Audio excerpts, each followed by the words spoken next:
خواتین و حضرات آداب، استقبال ہے آپ کا اودھ نامہ چینل کے کلاس روم میں۔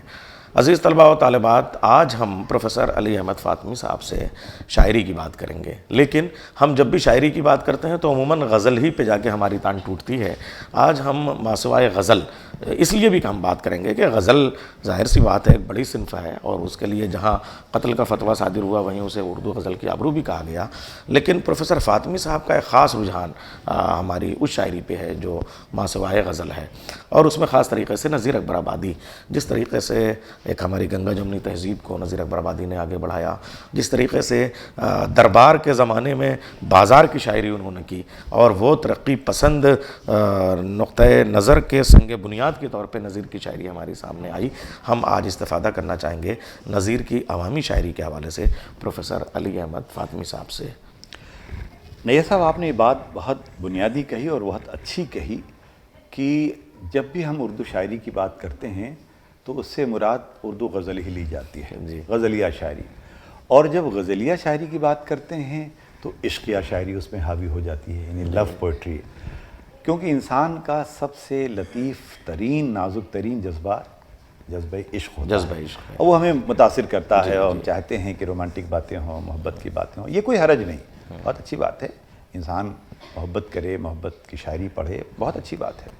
اسی لیے ہمارے ہاں عشقیہ شاعری کا ایک بڑا کثیر سرمایہ ہے جس پر ہم فخر کرتے ہیں، بہت اچھی بات۔ لیکن جناب، آپ ہر وقت تو عشق بھی نہیں کر سکتے، ہر وقت آپ معشوق کی باہوں میں، معشوق کی صحبت میں نہیں، پھر وہ بھی نہیں کر پائیں گے اگر زندگی کے اور مسائل، زندگی کے اور بھی تقاضے ہیں، زندگی کے اور بھی پہلو ہیں جن پر ہمارے شعراء نے سوچا اور اس پر شاعری کی، اور بہت عمدہ شاعری کی، لیکن ہماری جو عیش پرستانہ شاعری یا جو تہذیب رہی ہے یا تنقید رہی ہے، اس نے لو پوئٹری کے مقابلے میں فوک پوئٹری یا ایپک پوئٹری یا پروٹیسٹ پوئٹری پر توجہ نہیں دی۔ اس کی وجہ یہ رہی کہ اردو شاعری، اردو زبان اشرافیہ میں اور فیوڈل کلاس میں، نوابین اور سلاطین کے بیچ میں زیادہ پرورش نشوونما ہوئی، پرورش پائی، تو وہ سب چیزوں کو سمجھتے تھے کہ ارے یہ تو بالکل دوسرے اور تیسرے نمبر کی چیزیں ہیں۔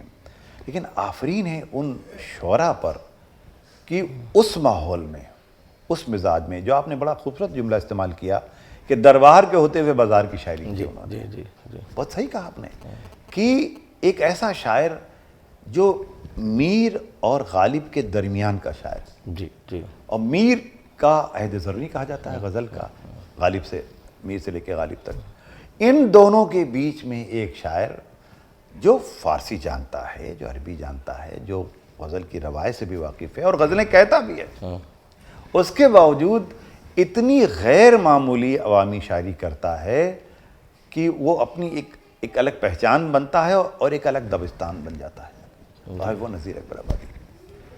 1735 سے لے کے 1830 کا پیریڈ ان کا، اور وہ پیدا دلی میں ہوئے، لیکن ابدالی کے حملے کے وقت جب 4-5 سال کی عمر تھے چلے گئے وہاں اپنی ننیہال، اکبر آباد جو کہلاتا، اب آگرہ جو ہو گیا ہے، وہاں ان کا بچپن اور نوجوانی سب گزری، پڑھائی لکھائی بھی گزری، اور حالات کچھ ایسے ہوئے کہ وہ اتالیق ہو گئے۔ شور گل، میلے ٹھیلے اور ہو ہڑپ سے ان کو بڑی دلچسپی تھی، چنانچہ وہ ایک ایسا خمیر پروان چڑھا کہ غزل کہی، دیوان غزل ہمارے پاس ابھی موجود ہے، فرحت اللہ بیگ صاحب نے ایڈٹ کیا ہے، اس کو اب چھپنے کی بھی ضرورت ہے اپنے، لیکن اس غزل میں بھی وہ آدمی ایرانین جو سملیز تھیں، میٹافرز تھے، تشبیہ اور استعارت تھے، وہ استعمال نہیں کرتا۔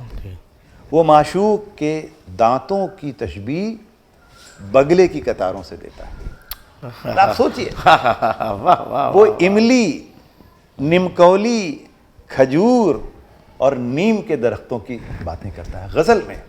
آپ سوچئے، مجھے اس وقت اشعار یاد نہیں آ رہے ہیں، اور میں بدل ذرا سا اشعار کم ہی مجھے یاد آتے ہیں، وہاں سے نکل کے جب نظم کی طرف آتا ہے تو بھئی موسم پہ نظمیں کہہ رہا ہے، تیج تہوار پہ نظمیں کہہ رہا ہے، دیوی دیوتاؤں پہ نظمیں کہہ رہا ہے، خیر یہاں تک بھی غنیمت۔ موسم میں بھی دیکھیے، برسات پہ نظمیں بہت سارے لوگوں شاعروں نے کہیں، لیکن برسات کی بہاروں پہ نظمیں کہیں، برسات میں جو کیچڑ ہوتا ہے ہاں اس پہ نظم، اس میں جو پھسلن ہوتی ہے اس پر نظیر احمد کہہ رہے ہیں. تو اس کی نگاہ عمومیت پر تھی اور عام آدمیوں کی طرف تھی. وہ بھی پھسل پڑا، وہ بھی گر پڑا. جو ان کی 5-7 نظمیں ان کی برسات کی بہاروں پر ہیں. گرمی پر، جاڑوں میں تو کچھ لوگوں نے نظمیں کہیں، لیکن گرمی پہ کس نے کی؟ اور بھی گرمی کی امس، گرمی کی چپچپاہٹ پر. یہ کمال دیکھیے. اچھا اس کو شاعری بنایا، اور شاعری بنایا، ایسا نہیں کہ خالی کیمرے سے فوٹو کھینچا ہو. ہاں اچھا اب جو مفلسی بھی کہی، اور آدمی نامہ کہی، اور کلجوگ کہی، وہ تو ایک طرح صوفیانہ شاعری ہے. لیکن وہ آدمی تل کے لڈو پہ نظم کہہ رہا ہے، وہ آدمی ککڑی پہ کہہ رہا ہے، وہ آدمی اچار اور مربے پہ نظم کہہ رہا ہے. اب سوچیے. تو ظاہر ہے کہ یہ وہ موضوعات تھے. اس کو تو تذکروں میں ذکر تک نہیں کیا. گلشن بے خار جو شیفتہ کا تذکرہ ہے، اس میں ایک سطر کا ذکر آتا ہے کہ وہ تو صوفیانہ شاعر یا صوفیانہ موضوعات دے کے کہتا ہے، لہذا اس کا ذکر نہیں ہوا.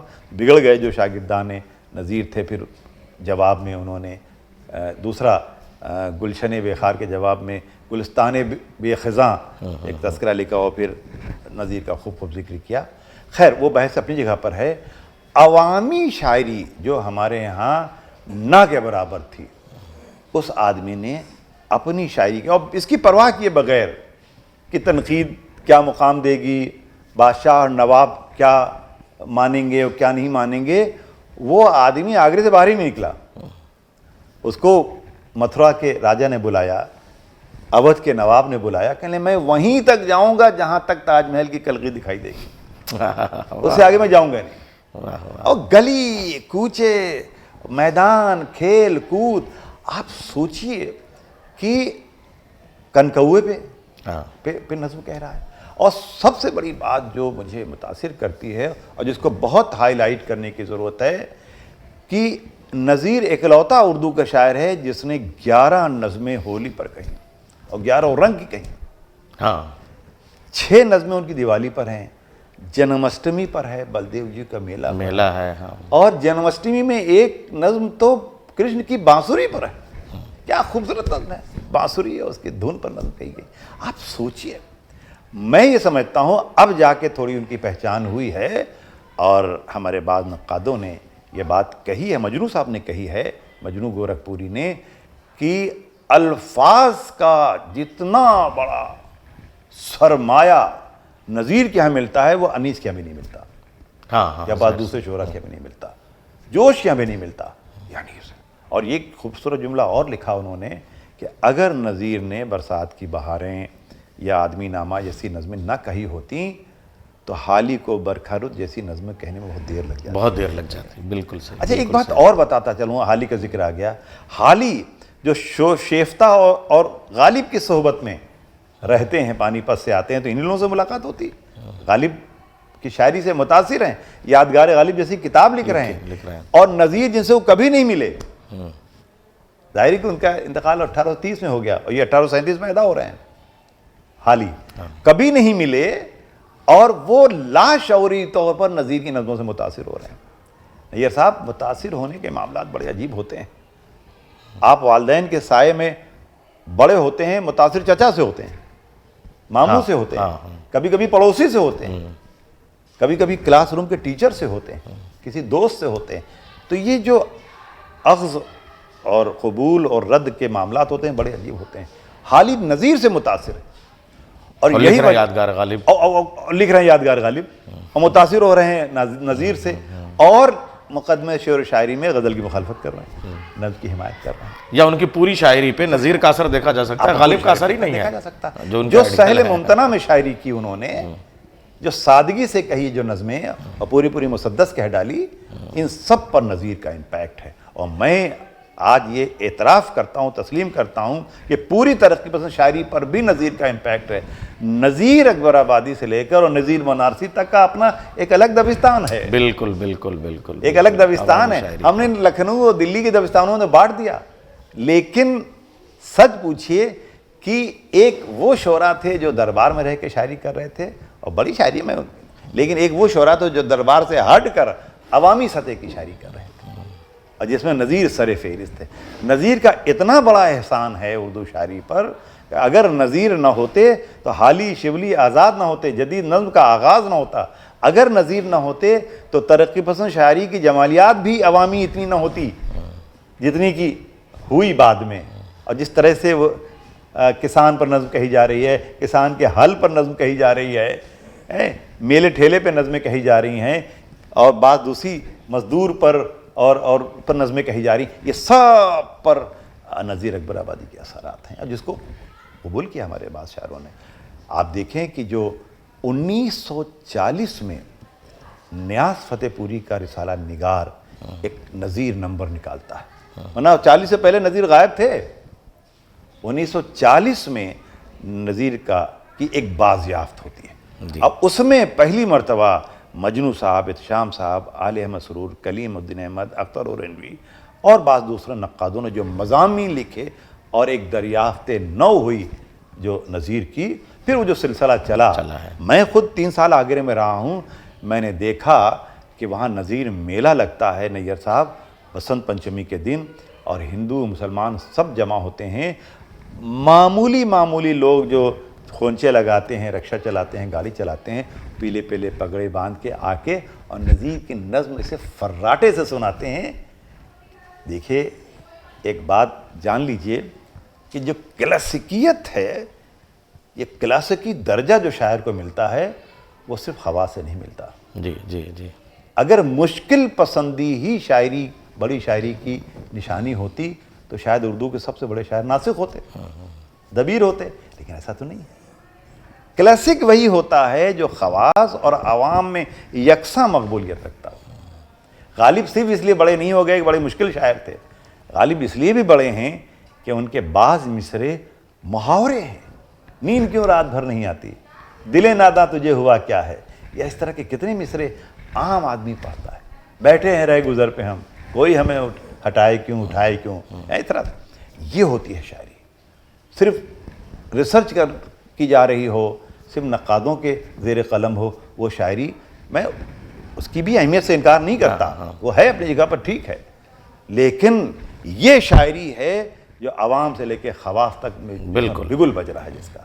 نذیر نہ ہوتے تو میں یہ نہیں کہتا کہ کیا ہوتا اور کیا نہیں ہوتا، لیکن جو پوری ایک عوامی شاعری، احتجاجی شاعری، ثقافتی شاعری کا جو ایک کثیر سرمایہ ہمارے، ورنہ ہم غزل پہ ہی ختم ہو جاتے ہیں. بالکل ختم ہو. تو یہ سب نذیر کی دین ہے. اور میں نذیر کو، ہم لوگ جلدی سے کہتے ہیں 3-4 شاعر، میر غالب، اقبال، انیس کو بہت مشکل سے ہم نے شامل کیا. نذیر کو آج تک نہیں شامل کر پائے، لیکن میں 4 نہیں، میں 6 شاعر بڑے مانتا ہوں. 4 وہ بھی مان لیتا ہوں، اور نذیر اور اکبر الہ آبادی. جی اسماعیل میرٹھی کو بھی میں کم نہیں آنکتا. کیا بے مثال سرمایہ چھوڑا. بالکل. لیکن ہم نے اصل میں یہ جو ڈائمنشنز ہیں پوئٹری کے، ہوا یہ نیّر صاحب کہ ہمارے بزرگوں نے جو شعریات تشکیل کی، بنائی، جو گرامر، وہ غزل کو لے کے بنائی، عشق یا شاعری کو لے کے بنائی.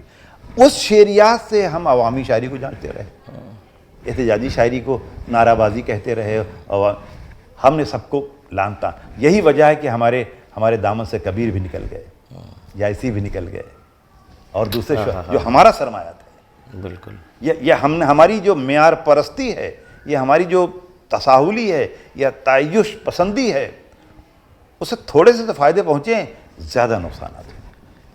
ترقی پسند تحریک نے، ترقی پسند نقادوں نے ان سب کو دریافت کیا. انیس کو، ورنہ انیس تو ممبر و مجلس کے شاعر ہو کے صرف رہ گئے تھے، لیکن اس میں سماجیات تلاش کی، جمالیات تلاش کی.